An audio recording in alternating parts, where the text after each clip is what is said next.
ഞാൻ കുറേ ആയിട്ട് മിണ്ടാതെ നടക്കല്ലേ, എല്ലാം സഹിച്ചിട്ട് തന്നെ ഞാനിവിടെ നിൽക്കുന്നത്. അപ്പോൾ അമ്മ എൻ്റെ തലയിൽ കയറി നിന്നാലോ? എല്ലാം സഹിച്ചിട്ടൊന്നും എന്നെ കൊണ്ട് നിൽക്കാൻ പറ്റില്ല. ഞാൻ ഇങ്ങനെയാണ്. എന്താടോ ഇതൊരു ടെൻഷൻ പോലെ? ഒന്നുമില്ല ഏട്ടാ, കല്യാണം കഴിഞ്ഞിട്ട് ഒരാഴ്ചയായില്ലേ. ഇത്രയും ദിവസം ഏട്ടൻ കൂടെ ഉണ്ടായിരുന്നു. ഇപ്പോൾ ഓഫീസിൽ പോകണ പറയുമ്പോൾ എന്തോ നല്ല കഥ. എടോ കല്യാണത്തിന് ഒരാഴ്ച മുമ്പ് ലീവ് എടുത്താ, ഇപ്പൊ 10-15 ദിവസം കഴിഞ്ഞു. ഇനിയും പോയില്ലെങ്കിൽ എന്നെ ജോലിന്ന് പുറത്താക്കും. ആ കൂടി ഒരു വരുമാനം ഉള്ളേ. അല്ല താഴത്തിന് ഇപ്പൊ ഇങ്ങനെ ടെൻഷൻ അടിക്കേണ്ട ആവശ്യം? ഇവിടെ അമ്മയില്ലേ? അമ്മയുണ്ട്, എന്നാലും എന്തോ. എടാ നീ ഒരു കാര്യത്തിനും പേടിക്കണ്ട. അമ്മ രാവിലെ 5 മണിക്ക് എണിച്ചിട്ട് ഈ വീട്ടിൽ എല്ലാ പണിയും ചെയ്യുന്നതാണ്. നീ ജസ്റ്റ് അമ്മനൊന്ന് സഹായിച്ചു കൊടുത്താൽ മാത്രം മതി. അത് അമ്മയ്ക്കൊരു ഹെൽപ്പാല്ലേ. എടാ ഞാൻ 9:30 പോയാലേ 5:30 ആകുമ്പോഴേക്ക് എത്തില്ലേ? കുറച്ച് നേരമല്ലേ, അതുവരെ അഡ്ജസ്റ്റ് ചെയ്യും. വന്നിട്ട് വേണമെങ്കിലേ നമുക്ക് ബീച്ചിൽ പോട്ടോ. ആ പിന്നെ ഏട്ടാ, എൻ്റെ ജോലിയുടെ കാര്യം എന്തായി? അത് ഞാൻ 2-3 ആൾക്കാരോട് പറഞ്ഞു വെച്ചിട്ടുണ്ട്. ഏതെങ്കിലും നല്ലത് കിട്ടുകയാണെങ്കിലേ നമുക്ക് പെട്ടെന്ന് പോവാം, വെറുതെ വീട്ടിലിരിക്കണ്ടല്ലോ. പിന്നെ കല്യാണം കഴിഞ്ഞിട്ട് ഇത്രയും ദിവസമായിട്ട് ഹണിമൂണിൽ പോയില്ല പറഞ്ഞിട്ട് പരാതിയൊന്നും ഇല്ലല്ലോ. വേറൊന്നും കൊണ്ടല്ലോ കേട്ടോ, നല്ല മഴയല്ലേ, ന്യൂസിലേക്ക് അതന്നെയല്ലേ വാർത്ത. ഇതൊന്ന് കഴിയട്ടെ, നമുക്ക് എവിടെയും പോകട്ടോ. ആ സാരല്ല ഏട്ടാ. പിന്നെ അടുത്ത മാസം എൻ്റെ വല്യമ്മൻ്റെ മോൻ്റെ കല്യാണം വരുന്നുണ്ട്. അവരുടെ പെൺകുട്ടിൻ്റെ വീട് ആലപ്പുഴയിലാണേ. അപ്പോൾ എന്തായാലും കല്യാണത്തിന് നമുക്ക് പോകണമല്ലോ. അപ്പോൾ 2 ദിവസം മുമ്പ് പോയിട്ട് അവിടെ സ്റ്റേ ചെയ്ത് കറങ്ങിയിട്ടേ കല്യാണം കൂടിയിട്ട് തിരിച്ചു വരാം. അപ്പോൾ ഒരു ട്രിപ്പും കൂടി ആയല്ലോ. എന്നാ പിന്നെ അങ്ങനെ ചെയ്യാം, അതിലെ സുഖം. ഒന്നുമില്ല, ഇത്ര ദിവസം തന്നെ കൂട്ടിക്കൊണ്ടുപോകാത്തൊരു എനിക്കൊരു വിഷമം, അതുകൊണ്ട് ചോദിച്ചേട്ടോ. ഒരു വിഷമമില്ല, എനിക്ക് അറിയുന്നല്ലേ. ഏട്ടാ സമയമെങ്കിൽ ഇറങ്ങാൻ നോക്കോ. പിന്നെ ഈ കല്യാണം കഴിഞ്ഞു പറഞ്ഞിട്ട് താൻ എൻ്റെ രീതിക്കോ ഇനിയിപ്പോൾ എൻ്റെ വീട്ടുകാരുടെ രീതിക്കോ ഒന്നും മാറാൻ നിൽക്കണ്ട കേട്ടോ. തൻ്റെ വീട്ടിൽ താൻ എങ്ങനെയായിരുന്നോ അതേപോലെ തന്നെ ഇവിടെ ഇരുന്നാൽ മതി. ഒരു അഡ്ജസ്റ്റ്മെന്റ് ആയി വേണ്ട കേട്ടോ. എന്നാ ഇറങ്ങട്ടെ. ആ അല്ല, അപ്പോൾ ഭക്ഷണമൊക്കെ അമ്മ നേരത്തെ ആക്കിയിട്ടുണ്ടോ? ആ പിന്നെ ഏട്ടാ, അച്ഛൻ ജോലി കഴിഞ്ഞ് വരുമ്പോഴേ എപ്പോഴും എന്തെങ്കിലുമൊക്കെ വാങ്ങിയിട്ട് വരും. ഇപ്പോൾ കുറച്ച് ദിവസമായിട്ട് അത് നല്ലപോലെ മിസ് ചെയ്യുന്നുണ്ട്. ഏട്ടൻ വരുന്ന സമയത്ത് എനിക്ക് കുറച്ച് പരിപ്പോട് വാങ്ങിയിട്ട് വരുമോ? അത് ഞാൻ വാങ്ങിയിട്ട് തരാം കേട്ടോ. പിന്നെ എന്തുണ്ടെങ്കിലും ഇതുപോലെ തുറന്ന് പറയണേ, അതെനിക്കിഷ്ടം. ശരി എന്നാൽ.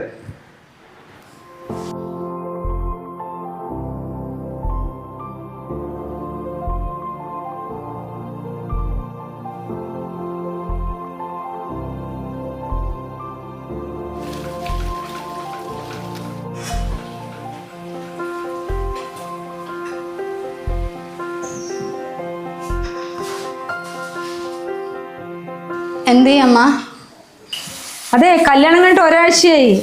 ഇനിയും മിണ്ടാതിരിക്കാൻ പറ്റില്ല. ഇവിടുത്തെ പണി എന്തെങ്കിലുമൊക്കെ ചെയ്യണം. അപ്പം നിന്റെ അമ്മ ഒന്നും പറഞ്ഞു തന്നിട്ടില്ല എനിക്ക്? അങ്ങനെയൊന്നുമില്ല അമ്മ, വീട്ടിൽ ഞാൻ അധികം പണിയൊന്നും ചെയ്തിട്ടില്ല. അല്ല, അമ്മേനെ അങ്ങനെ ചെയ്യിപ്പിച്ചിട്ടൊന്നുമില്ല. ഏതുനേരം പഠിക്കലും കാര്യങ്ങളൊക്കെ ആയിരുന്നേ. ചെയ്യിപ്പിച്ചില്ല അവൻ്റെ കാര്യമില്ല. അതെ, നിന്റെ ഭർത്താവിൻ്റെ വീടാ, എല്ലാം കണ്ടറിഞ്ഞ് ചെയ്യണം. നിന്റെ പുറകെ നമുക്ക് ഓരോരോ പണി പറയാൻ എന്നെ കൊണ്ട് കഴിയില്ല. ആമ്മ, പിന്നെ എനിക്കിങ്ങനെ ഭക്ഷണം ഉണ്ടാക്കാനൊന്നും അറിയില്ല. ഞാൻ വേണമെങ്കിൽ അടിക്കുക, തുടയ്ക്കുക, പാത്രം കഴുകലും കഷ്ണം മുറിക്കലും അങ്ങനെയൊക്കെ ചെയ്തു തരാം. അറിയില്ല എന്ന് പറഞ്ഞ കാര്യമില്ല. പിന്നെ ഫോണും കാര്യങ്ങളൊക്കെ കയ്യിലുണ്ടല്ലോ, ഒക്കെ യൂട്യൂബ് നോക്കില്ല ഇപ്പം പിള്ളേരൊക്കെ പണിയെടുക്കുന്നത്. അതുപോലെ എല്ലാം വന്ന് ചെയ്യും. ആ അമ്മ, ഞാൻ നോക്കി ചെയ്യാം. ആ ചെയ്താന്ന് എനിക്ക് നല്ലത്. ഇത്രയും ദിവസം അവനുള്ള കാരണം ഞാൻ മിണ്ടാതിരുന്നത്. പിന്നെ ഞാൻ രാവിലെ 5 മണിക്ക് എണിക്കും, നീ 5:30 എണിക്ക്. എന്നിട്ട് എന്നെ സഹായിക്ക്. അടിക്കലും തുടക്കലും എല്ലാ പണിയും ചെയ്തിട്ട് രാവിലെ അവനുള്ള ഭക്ഷണം ഉണ്ടാക്ക്. ആ അല്ല അമ്മ, ഇനി എന്താ ചെയ്യാനുള്ളത്? ഇനിയിപ്പോൾ എന്ത് ചെയ്യേ? ഇതാ മീൻ പൊരിച്ചതും മീൻ കറിയും എല്ലാം ആയി. രാവിലത്തുള്ള ഉച്ചക്കലത്തുള്ള എല്ലാം ആയി.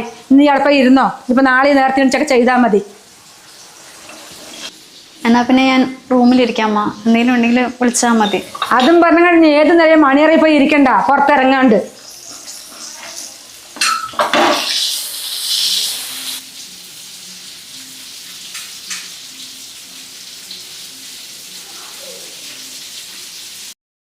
എന്താണ് കല്യാണം കഴിഞ്ഞ് പിന്നെ ഭയങ്കര തിരക്കിലാണോ?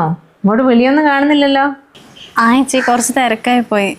പിന്നെ എന്തൊക്കെയുണ്ടെന്ന് ഞാനല്ലേ ചോദിക്കേണ്ടത്. അല്ല, എങ്ങനെയുണ്ട് പുതിയ ലൈഫൊക്കെ? ഹസ്ബൻഡൊക്കെ എങ്ങനെയാ? ഏട്ടനൊരു പാവാ. ഇപ്പോൾ ഒരാഴ്ചയായിട്ട് ലീവായിരുന്നേ. ഇപ്പോൾ 4 ദിവസമായിട്ട് വർക്കിന് പോകുന്നുണ്ട്. അല്ല, അപ്പോൾ എവിടേക്കും ട്രിപ്പൊന്നും പോയില്ല? ഇല്ല, ട്രിപ്പൊന്നും പോയില്ല. ഇപ്പം മഴയൊക്കെ അല്ലേ. അപ്പോൾ അത് കഴിഞ്ഞിട്ട് പോവാന്ന് പറഞ്ഞിട്ടുണ്ടായിരുന്നു. പിന്നെ നമ്മുടെ സനൂപേട്ടൻ്റെ കല്യാണം ആ സമയത്ത് വരുന്നുണ്ടല്ലോ. അപ്പോൾ ഒരു ആലപ്പുഴ ട്രിപ്പൊക്കെ പ്ലാൻ ചെയ്യുന്നുണ്ട്. പിന്നെ അമ്മായിമ്മയൊക്കെ എങ്ങനെ? ആള് കാണുന്ന പോലെ പാവമാണോ? ഇപ്പോൾ കുഴപ്പമൊന്നുമില്ല. ഇനിയിപ്പോൾ എന്താണെന്നൊന്നും അറിയില്ല. എന്തായാലും നീ നിന്റെ രീതിക്ക് നിന്നാൽ മതി കേട്ടോ. അധികം താഴ്ന്നു കൊടുക്കൊന്നും വേണ്ട. ഞാൻ അങ്ങനെ ഉദ്ദേശിച്ച് പറഞ്ഞല്ല, എൻ്റെ ഒരു അനുഭവം വെച്ച് പറഞ്ഞതാ. നമ്മളാദ്യേ അവിടുത്തെ എല്ലാ പണികളും ചെയ്തു കൊടുത്ത് അവരിങ്ങനെ പേടിച്ച് പേടിച്ച് നിൽക്കും. പിന്നെ നമുക്ക് സ്വന്തം വീട്ടിലേക്ക് പോകണമെങ്കിൽ പോലും അവിടുത്തെ എല്ലാ പണികളും ചെയ്ത് അവരെ സന്തോഷിപ്പിച്ചിട്ട് പോകേണ്ടി വരും. ആ ഒരു അനുഭവം ഉണ്ടാകാതിരിക്കാൻ വേണ്ടി പറഞ്ഞതാ. എന്തായാലും ചേച്ചിനെ പോലെ ഒന്നും ഞാൻ ആവില്ല. എൻ്റെ കാര്യം അറിയാലോ, എന്തുണ്ടെങ്കിലും ഞാൻ ഓപ്പൺ ആയിട്ട് പറയും. എന്നാലും ഞാൻ പറഞ്ഞു എന്നേ ഉള്ളൂ. അല്ല, നീ എപ്പോഴാണ് നീ വീട്ടിലേക്ക് വരുന്നേ? വീട്ടിലേക്ക് കല്യാണം കഴിഞ്ഞ് 4-ാമത്തെ ദിവസം വന്നു പോയതല്ലേ. ഇനിയിപ്പോൾ എപ്പോഴാണെന്നൊന്നും അറിയില്ല. ഏട്ടൻ ലീവും കാര്യങ്ങൾക്കൊക്കെ അനുസരിച്ചിട്ടേ വരുള്ളൂ. എന്താ ചേച്ചി? ഒന്നുമില്ല, ഇനിയിപ്പോൾ നീ ഇങ്ങോട്ട് വരില്ലേ, ആ സമയത്ത് ഇവിടെയും കൂടി ഒന്ന് കയറ്. പുതിയ കല്യാണം കഴിഞ്ഞ ആൾക്കാർക്ക് വിരുന്നൊക്കെ കൊടുക്കുന്ന ഒരു ചടങ്ങൊക്കെ ഉണ്ടല്ലോ, അതുകൊണ്ട് പറഞ്ഞതാ. ആ, അത് ഞാൻ വരുന്ന സമയത്ത് പറയാം ചേച്ചി. ആ, എന്നാൽ ശരി കേട്ടോ. ഫ്രീ ആകുമ്പോൾ ഇടയ്ക്ക് വിളിക്ക്. ആ, ശരി എന്നാ.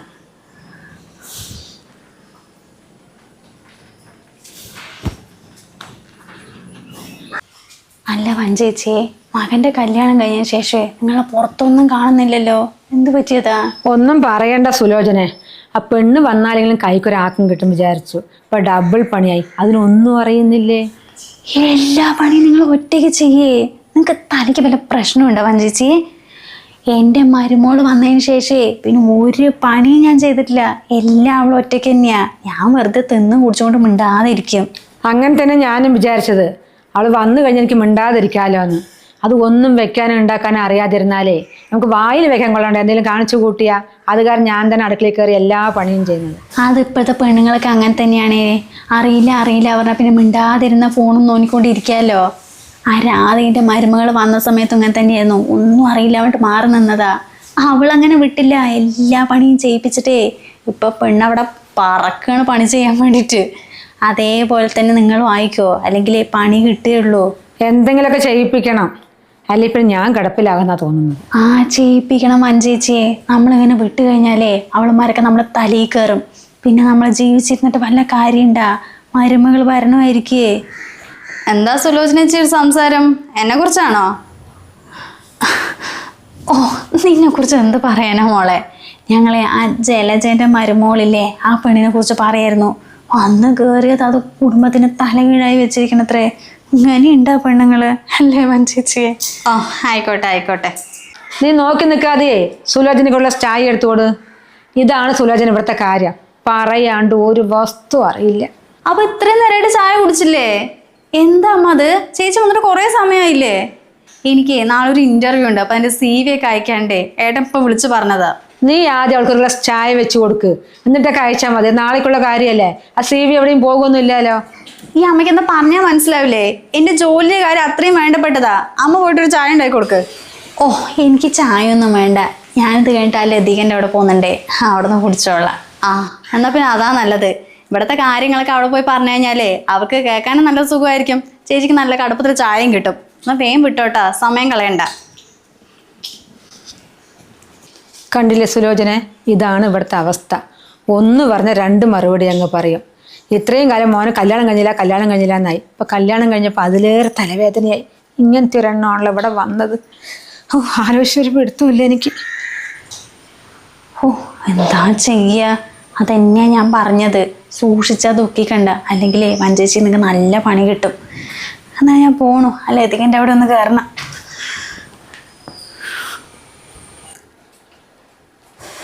എന്തായാലും ചെക്കൻ വന്നാൽ പറഞ്ഞു കൊടുക്കണം. ഇവിടെ എങ്ങനെ വിട്ടാൽ ശരിയാവില്ല. ഇപ്പോഴാ ഒരു സമാധാനമായത്. കല്യാണം കഴിഞ്ഞ പെണ്ണുങ്ങളെ കാണാതിരുന്നപ്പോഴേ മരുമകളുമായിട്ട് അങ്ങനെ ജോയിൻ്റ് ആയെന്നാണ് വിചാരിച്ചത്. ഓ, ലതികൻ്റെ അവിടെ പോയി പറയണതൊക്കെ.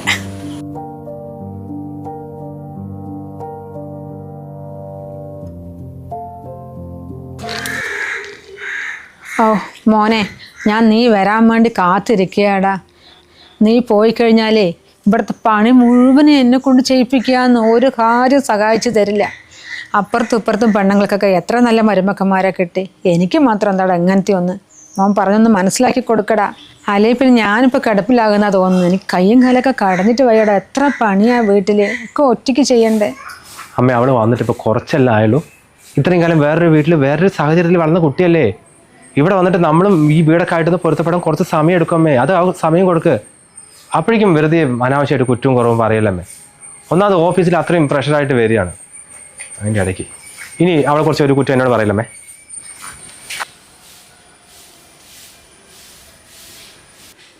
ചെക്കൻ എന്താ ഇങ്ങനെ?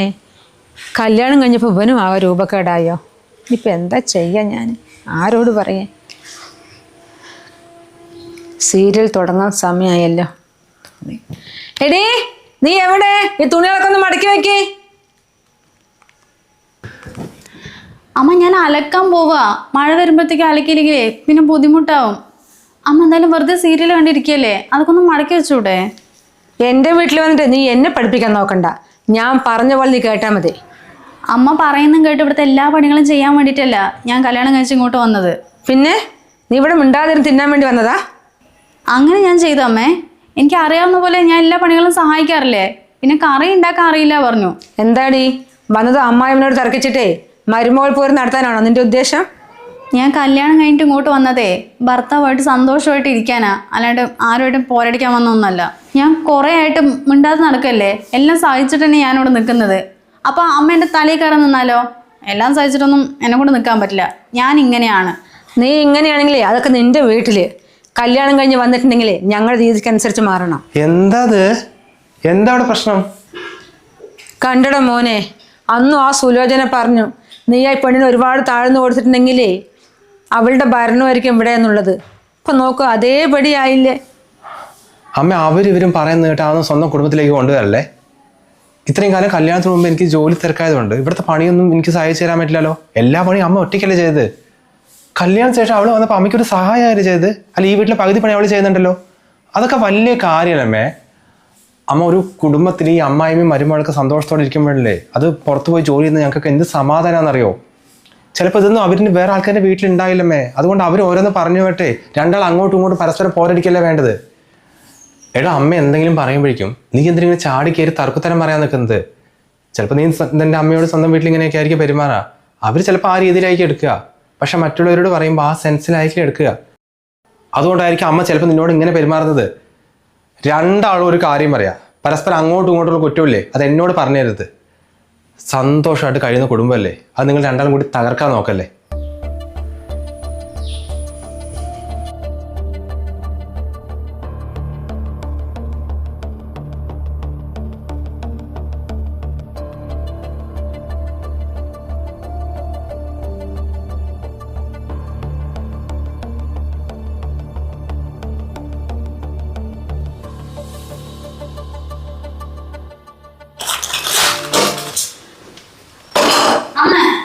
ഞാൻ ചെയ്യാം. വേണ്ട വേണ്ട, നീ പോയിക്കോ.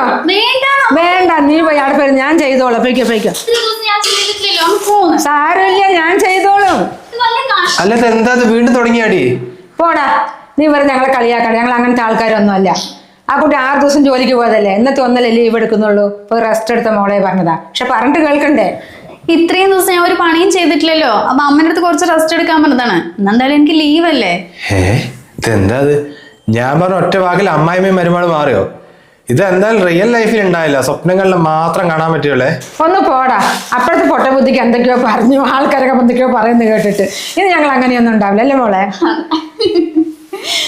ഇനി എന്തായാലും ഈ കാര്യത്തിൽ തർക്കിക്കാൻ നിൽക്കണ്ട. സൺഡേ അല്ലേ, പുറത്തു പോയിട്ട് ഭക്ഷണം കഴിക്കുക. എന്താണ് വാ. എന്നാ പിന്നെ അങ്ങനെ ആയിക്കോട്ടെ അല്ലേ മോളെ?